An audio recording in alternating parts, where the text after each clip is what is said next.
অনেক বছর আগে এক গ্রামে থাকতেন এক বৃদ্ধা, যার নাম ছিল সুভদ্রা। সুভদ্রা খুবই দরিদ্র ছিলেন। তার একমাত্র সম্বল ছিল একটি পুরনো কাপড়ের ঝোলা এবং একটি ছেঁড়া কম্বল। তবুও সুভদ্রার হৃদয় ছিল দয়ায় পূর্ণ। একদিন বুদ্ধ তার শিষ্যদের নিয়ে সেই গ্রামে পৌঁছলেন। গ্রামের সবাই বুদ্ধকে দেখার জন্য উৎসুক ছিল। সবাই তাদের সাধ্যমতো খাবার এবং উপহার নিয়ে বুদ্ধের কাছে গেল, কিন্তু সুভদ্রার কাছে কিছুই ছিল না, শুধু তার পুরনো কাপড়ের ঝোলা আর ছেঁড়া কম্বল ছাড়া।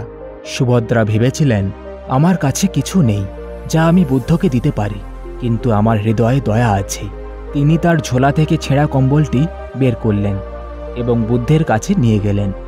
বুদ্ধ হেসে বললেন, তুমি কি আমায় কিছু দিতে চাও? সুভদ্রা কাঁদতে কাঁদতে বললেন, হ্যাঁ প্রভু, আমার কাছে কিছুই নেই, শুধু এই কম্বলটি, আমি এটা আপনাকে দিতে চাই। বুদ্ধ কম্বলটি গ্রহণ করলেন এবং বললেন, তোমার দান অত্যন্ত মূল্যবান। এটি শুধুমাত্র একটি কম্বল নয়, এটি তোমার ভালোবাসা এবং দয়ার প্রতীক।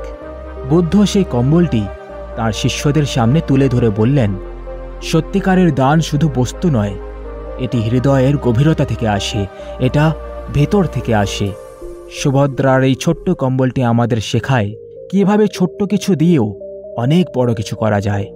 এই কথা শুনে সবাই সুভদ্রার প্রশংসা করতে লাগলো। তারা বুঝতে পারল যে দান শুধুমাত্র বড় কিছু দিলেই যে হয় এটা জরুরি নয়, এটা আন্তরিক হওয়া উচিত, এটা ভেতর থেকে হওয়া উচিত। সুভদ্রার গল্প গ্রামের মানুষদের মনে গভীর ছাপ ফেলল। আজকের সমাজে আমরা অনেকেই ভাবি যে দান করতে হলে আমাদের বড় কিছু দিতে হবে, কিন্তু বুদ্ধের এই গল্প আমাদের শেখায় যে সত্যিকারের দান হৃদয় থেকে আসে, ভেতর থেকে আসে। সেটা বাকিদের থেকে ছোট হলেও সেটা আন্তরিক হলে তার মূল্য অনেক বেশি হয়। আমরা যদি আমাদের জীবনে এই শিক্ষাটি গ্রহণ করি, তাহলে আমাদের সমাজে আরও অনেক ভালোবাসা এবং দয়া ছড়িয়ে পড়বে।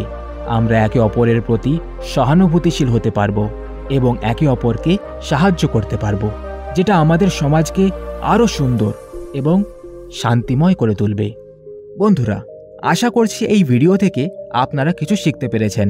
গল্পটি ভালো লাগলে লাইক করে অবশ্যই জানাবেন, আর এই রকমই শিক্ষণীয় গল্প শোনার জন্য সাবস্ক্রাইব করে চলতে থাকো পরিবারের সদস্য হয়ে যান। ধন্যবাদ।